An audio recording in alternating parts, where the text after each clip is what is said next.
Welcome. We are cutting into NBC's coverage of the total eclipse to bring you solar eclipse coverage here in southern New England. Right now we're at roughly 91%, which, Mark, as you were saying, was about as good as it gets in Rhode Island for the... This is the peak of this event, and I think in our lifetimes, if you don't leave the state of Rhode Island to see the next total eclipse, you will not see it as much eclipse as it is today. And for all the folks who went outside and put on their eclipse glasses or maybe made a pinhole projector, you're seeing that little sliver right now. And you could kind of notice as we were out here, it did get a little bit dusky. I mean, not like what we were seeing Different in kind of Indianapolis. light. Totally. And that was wild. Watching this coverage is amazing. You know, our friends in northern New England just moved through the totality, at least in the Burlington area now, you know, getting ready to move up into Maine and then exit its last location in the continental United States, exiting Maine and going into Nova Scotia. So it's pretty wild. It's been great to watch that, and I think you and I feel the same way. Like, man, I wish we actually had been there in the totality. And northern New England is so close that we could have driven up there. But still, it's a really fun experience. We've seen so many. I mean, all of our coworkers are coming out in the parking lot to view it. I'm sure wherever you are, you're seeing people outside. It's been a great kind of community building, and especially the last few days, people hunting for eclipse glasses so feverishly. Hot commodities, no doubt about it. They are. So Molly Levine, she's with a few folks, I believe, in the Providence area who were enjoying the eclipse. Let's send it out to Molly Levine to see what folks think of the eclipse coverage there.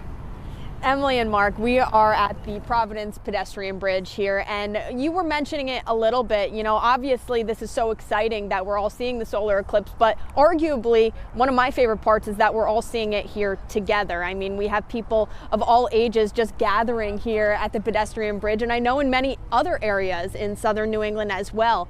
We've seen a lot of people with their glasses up to the solar eclipse, just checking it out and taking it all in. It's been a really awesome experience. For many, we've heard from others saying that they were let out of work early, were able to come walk down here with coworkers, their managers. We've seen kids who had gotten out of school and came right here. Also grandparents who are here just experiencing this with their grandkids. It's just been an incredible experience as well. There's live music down here. We do see some people heading out now, now that, you know, it is getting a little bit darker. Well, it was, right? So that's it for now from the Providence pedestrian bridge. I'll send it back to you, Emily and Mark. I'm Molly Levine, live in Providence. All right, Molly, thanks. And we do want to note that we have that split screen to show you what the eclipse looks like now. So for folks who are seeing this, Mark, what are we actually seeing when you put on the glasses? Right, so that's what we see with the glasses, and we have a special lens in our camera that's showing you the effect if you don't have the glasses. This is what, you know, when we look up, we witness that. The moon started to eclipse the sun at about 5 o'clock on a clock, right? Came up, and then we saw just a little sliver at its peak at 3:29, a little sliver on the left side, and now it's going to exit at about 11:30 midnight. The moon will actually exit at about 4:30 this afternoon. That'll be the final part of it. So really cool. The folks that are in the totality, they can actually see the corona, which is the outer atmosphere of the sun, and that's the real special part of it. You know, we're seeing the photosphere of the sun, which is what we see normally, even that little sliver. So that's why we don't get totally dark. It's still, you know, 8% of the sun. And it looked like in that path of totality, as we were watching NBC's coverage, folks are allowed to take their glasses off and watch it only during that time period, only during right? the few minutes of totality can you take them off. We can never take our glasses off. We never can look at the sun directly. All right, let's head out to Katie Benoit. She's live in Little Compton to see what folks are doing out there. Hey, Katie. Hey, Emily and Mark. It's been a fun afternoon for students in Little Compton. Now, the students from Wilbur and McMahon came out just in time this afternoon around 2:15. They all got the special glasses, and you might notice a lot of them are wearing red and green, and it's all part of an experiment. We're going to bring in Mr. Torres, who works at the Student Council. So why are the students wearing these colors? Sure, it has to do with how the human eyes see red and green during an eclipse.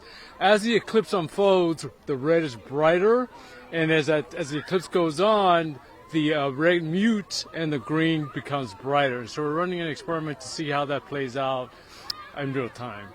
Awesome, perfect. It'll be interesting to see those results. Sending it back to you guys. Live in Little Compton, Katie Benoit, NBC 10 News.